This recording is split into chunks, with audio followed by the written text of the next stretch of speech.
All right, for our checkup tonight, we are looking at this new concept called the zeros of the function. And remember that the zeros are just the x values where the graph touches the x-axis, okay, the x-intercepts of the x-intercepts of the graph. Okay, so here when looking at this picture, you're going to want to double check how it's scaled, and it's scaled just by ones. So right here, I've got a 0 at a positive 2 and at negative 1. So I'm going to say that my zeros are at positive 2 and negative 1. And in this one, again, notice the scaling. This one is scaled by 10 to 10 right here. So 2, 4, 6, 8, 10. So if this is a 2 and this is a 4, right in the middle there would be at positive 3. And then here, if this is a 2 and this is negative 4, then that's going to be right at negative 3. So my two zeros of this quadratic function are at negative 3 and 3. All right, let's look down at these next two. Use the graph of the polynomial function to find the factorization of the polynomial. Assume there is no constant. So the first one only wanted the zeros. This one wants the factors. So remember that if my zeros, so again, this is counting by twos to get to 10. So 2, 4, 6, in between there is going to be at 5. And this is at 2, so this is going to be at 1. So if my zeros are at positive 1 and 5, then my factors are going to have the opposite signs. It's going to be at x minus 1, x minus 5. Factors for a positive 1 and a positive 5 zeros. And same thing here, that if this is touching right at negative 2, if my 0, and there's only one of them this time, is at negative 2, then my factor is going to have the opposite sign. It's going to be x plus 2. And we remember that from solving how it's always the opposite. Okay, let's go take a quick peek at these next ones up here.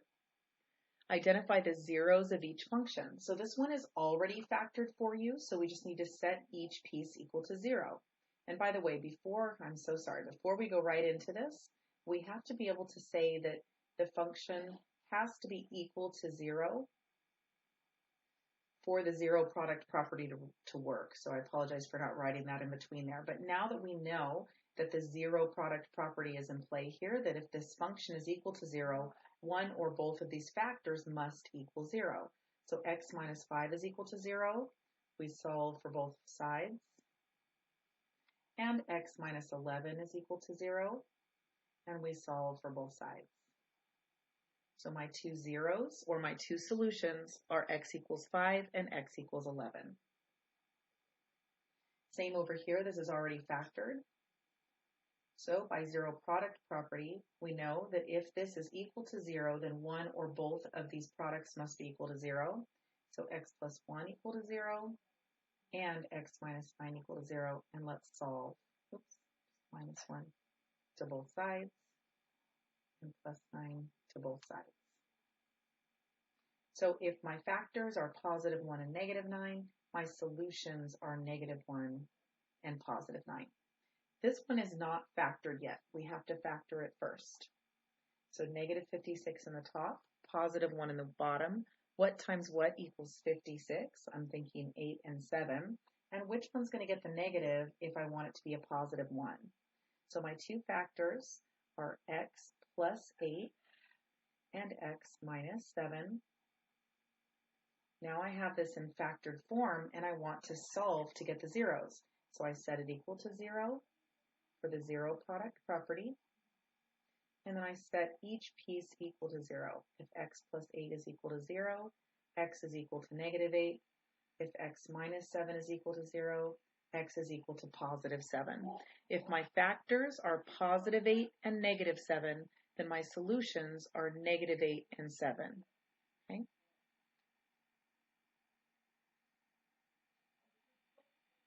All right, on this one, it's also not factored, so let's factor it first.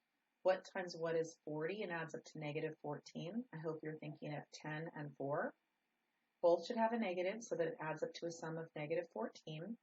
So my factored form of this function would be x minus 4, x minus 10. And then by zero product property, if I set this equal to 0 to solve, I then must have that each piece or both of them are equal to 0. So x minus 4 equals 0. So x equals a positive 4. X minus 10 equals 0. So x equals positive 10. What this means is if my factors are negative 4 and negative 10, where I actually touch, where is this parabola going to touch? It touches on the x-axis at positive 4 and positive 10. Those are my zeros. The path of a diver diving off a 10-foot platform can be represented by this function, where h is the diver's height above and x is the horizontal distance in feet. Find the zeros of the function. And so here we go. H of x is equal to negative 0.5, x squared minus 4x minus 21, negative 21 at the top, negative 4 at the bottom, 3 times 7. To make negative 21, which one gets the negative? So we're at x plus 3, x minus 7. And that's with a negative 0.5.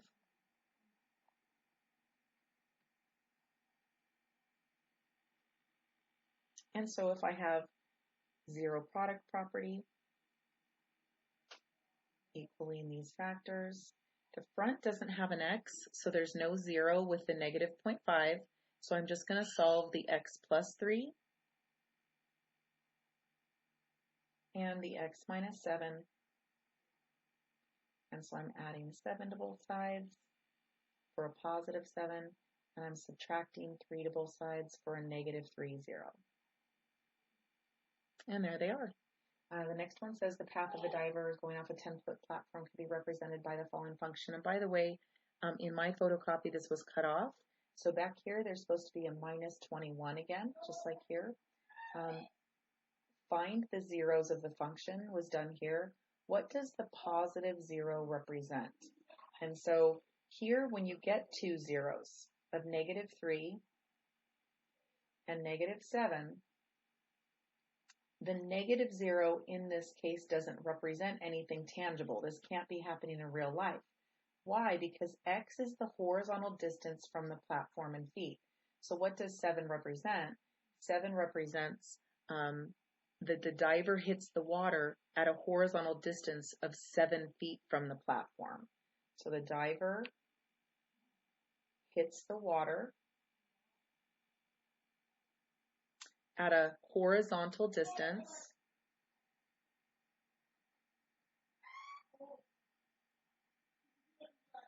of 7 feet from the platform.